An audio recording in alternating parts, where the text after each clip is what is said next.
பிரியமானவர்களே, ஆண்டவர் நம்ம கிட்ட பேசின வார்த்தை என்னன்னு பார்க்கலாமா? மார்க் 4வது அதிகாரம் 39ஆம் வசனம். அவர் எழுந்து காற்றை அதட்டி கடலை பார்த்து, இறையாதே அமைதலா இரு என்றார். அப்பொழுது காற்று நின்று போய் மிகுந்த அமைதல் உண்டாயிற்று.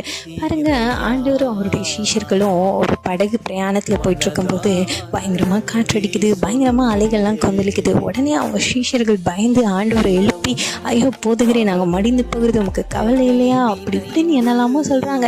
இன்றைக்கி நம்மளும் அப்படி தானே, சின்ன சின்ன பிரச்சனையில் கூட ஆண்டவரே நீங்கள் என்னை பார்க்குறீங்களா, நான் இவ்வளோ கஷ்டப்படுறேன், அதெல்லாம் உங்களுக்கு தெரியுதா, நீங்கள் உங்களுக்கு இரக்கமே இல்லைன்னு என்னெல்லாமோ சொல்லிட்டோம்ல. ஆனால் ஆண்டவர் ஒரே நிமிஷத்தில் வந்து காற்றையும் கடலையும் ஆஃப் பண்ணி அங்கே இருக்க சிச்சுவேஷனையே பீஸ்ஃபுல்லாக மாற்றிட்டாரு.